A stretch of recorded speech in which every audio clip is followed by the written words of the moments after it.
नमस्कार बच्चों, मैं आज आपको कक्षा 9वीं के 7वें जो पद है जिसका दूसरा भाग जो था खुशबू रचते हैं हाथ का अर्थ बताऊंगी। पहला था नए इलाके में और ये उसी का है।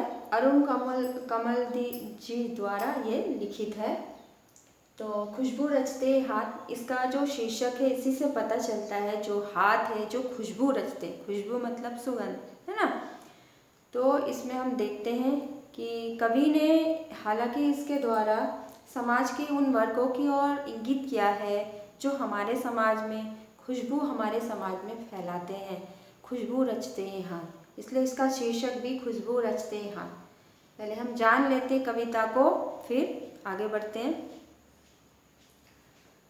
कई गलियों के बीच, कई नालों के पार, कूड़े करकट के ढेरों के बाद बदबू से फटते जाते इस टोले के अंदर खुशबू रचते हाथ, खुशबू रचते हाथ। अर्थात कवि यहाँ कह रहे हैं कि कई नालियों, कई गलियों, गली मतलब ऐसे ऐसे लैन सब होता है ना, छोटा छोटा जो गली में गली कुचा ऐसे, कई गलियों के बीच में, कई नालों के पार। नाला आपने देखा होगा जहाँ पानी जाता है, कचरे पानी जाता है, कोई तो कचरे भी डाल देते। नालों के पार कूड़े करकट मतलब जो गंदगी, डस्ट, जो गार्बेज होता है जो लोग फेंक देते हैं उसका ढेर मतलब जगह जहाँ पूरा फेंका हुआ होता है, जो बदबू से फटते जाते, माने वहाँ में अगर आप जाओ तो आपकी पूरा दुर्गंध से आप नहीं रहेंगे, नाक ऐसे फट जाएंगे बदबू से।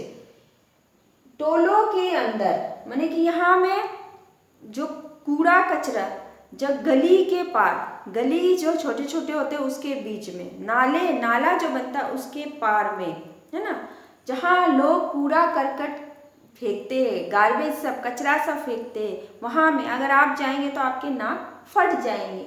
वहाँ में टोले के अंदर, टोले मतलब कि जैसे कि ऐसे ग्रुप बना के रहा हुआ है, कोई जैसे झोपड़ी बना के रखा है, ऐसे करके कुछ लोग हैं, तो उसके अंदर खुशबू रचते हाथ, खुशबू रचते हाथ, माने वहाँ में ऐसे हाथ रहते हैं जो खुशबू रचते हाथ, खुशबू रचते हाथ। उभरी नसों वाले हाथ, घिसे नाखूनों वाले हाथ, पीपल के पत्ते से नए हाथ, जूही की डाल से खुशबूदार हाथ। मतलब उभरी नसों वाले, जैसे कि बूढ़े लोगों का हाथ जब बुढ़ा हो जाता है तो हाथ की जो नसें ऐसे उभरती हुई दिखती है, ऐसे खिंची हुई, तो उनको इंगित करे ये उभरी नसों वाले हाथ। घिसे नाखूने वाले, जो काम करते करते उसके नाखून पूरा घिस जाते हैं, घिसे नाखूनों वाले हाथ। पीपल के पत्ते से नए हाथ, जो बच्चों के हाथ, उनके बच्चे भी जो काम करते हैं वो बच्चों के पीपल से जो पत्तों के, जब पीपल का पत्ता नया होता है ना, कोमल होता है, वो नए हाथ। जूही की डाल से खुशबूदार हाथ, जो लड़कियों के हाथ होते हैं वो बहुत सुंदर होते हैं, तो उसको कवि ने कहा जूही की डाल से, जूही का डाल जो होता है बहुत सुंदर खुशबू देने वाला वो हाथ, है ना।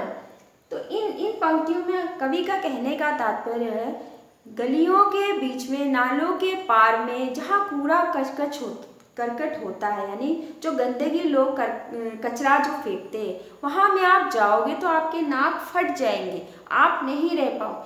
वहाँ में टोले बनाकर रहते हैं कौन? वो लोग जो हमें खुशबू देते हैं हाथ, जिसमें घिसे नाखून वाले बूढ़े भी होते हैं, जो फटे नाखून, जिसके काम करते करते नाखून फट जाते, जिसके उनके बच्चे भी काम करते, जिसके कोमल पीपल के पत्तों जैसे हाथ होते, और लड़कियां जो होती है उनके हाथ सुंदर होते, कोमल जूही के डाल जैसे कोमल हाथ, तो वो लड़कियों के हाथ, वो लोग भी काम करते हैं। चलते हैं अगली पंक्तियों के ओर। गंदे कटे फिटे हाथ, जिसका कुछ जो पूरा काम करते करते पूरा गंदा हो जाता है, पूरा कहीं कटा है, कहीं ये हो जाता है, कट जाता है, वैसे हाथ। जख्म से फटे हुए हाथ, जख्म माने चोट लग गया, वैसा भी हाथ। खुशबू रचते हाथ, खुशबू रचते हैं, ये हाथ, ऐसे लोग हमारे लिए खुशबू रचते हैं, ये लोग हमको खुशबू देते हैं। यहाँ यही इस गली में बनती है। कहाँ? ये कूड़े करकट नालियों के ढेरों के पार जो टोले बना कर रहे ये लोग, यहाँ पर क्या बनती है? यहाँ में गली में बनती है मुल्क की मशहूर अगरबत्तियाँ। इस देश की नामी ग्रामी माने बड़ी बड़ी अगरबत्तियाँ बनती है। इन्हीं गंदे मोहल्लों के गंदे लोग, जो ये गंदा जगह में रहने वाले लोग, गंदे मोहल्ले में और ये गंदे जैसे तैसे रहने वाले लोग बनाते हैं केवड़ा, गुलाब, खश और रतलानी अगरबत्तियाँ। मतलब ये लोग बनाते हम लोग के लिए खुशबूदार अगरबत्तियाँ, जैसे गुलाब का फ्लेवर होता है, केवड़ा जो फूल होता है, उसे रतरानी जो खुशबू देती छोटी छोटी फूल होती है, उनका फ्लेवर वाला इतनी सुगंधित अगरबत्तियाँ कौन बनाते? ये गलियों के पार नालियों के पार कूड़े करकट के ढेरों में रहकर टोला बनाकर रहते, जैसे तैसे अपना जीवन जीते हैं। किसी की उभरी नस्ल है, किसी के हाथ फटे हैं, कोई लड़की भी है कोमल हाथ, कोई बच्चे भी है पीपल से कोमल हाथ। तो ये लोग हमारे लिए, हमारे देश के लिए खुशबूदार अगरबत्तियाँ बनाते। ये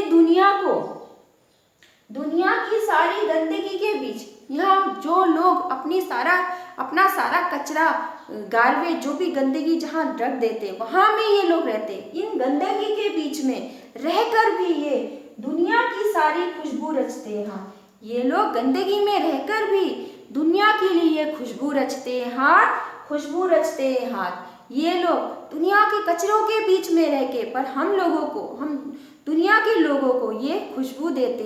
ये लोग ये कचरा में रहते, नाली के पार रहते, जैसे तैसे अपना जीवन व्यतीत कर कर भी हमें खुशबू देते, दुनिया में ये खुशबू फैलाते।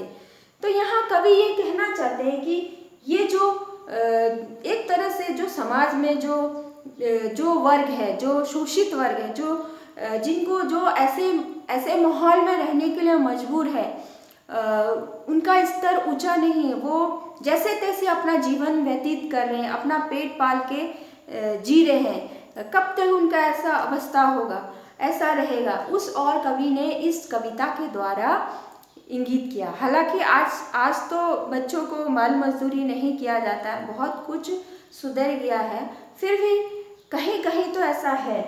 तो ये चीज़ मतलब समाज में उनका स्तर जो है, ऐसे जगह में वो रहने के लिए मजबूर है, उनका स्तर को उठाना है, उन्हें ऊपर उठाना है।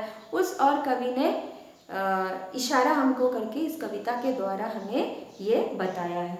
तो इसका सार एक बार फिर बोल देती हूँ कि जो लोग गलियों के बीच में जैसे तैसे, नाली के पार में, कूड़ा करकट के बीच में जैसे तैसे टोली बना के अपना गुजारा कर रहे हैं, उनके हाथ कटे फीटे, उभरे नसों वाले, जूही के कोमल से हाथ, जो लड़कियों के हाथ, पीपल से पत्ते के कोमल हाथ यानी बच्चों के हाथ, कटे फीटे जो मजदूरों के हाथ होते, जख्म में कटे जाते हैं फिर भी वो काम करते, ऐसे हाथ, ये लोग खुशबू, ये अगरबत्तियाँ बनाते, ये दुनिया को खुशबू देते हैं। गुलाब, केवड़ा, रतनानी, ये सब जो खुशबू है, फ्लेवर है, वो फ्लेवर अगरबत्तियाँ बना के ये दुनिया में ये अगरबत्तियाँ बेची जाती है, खुशबू सबके घरों को महकाती है।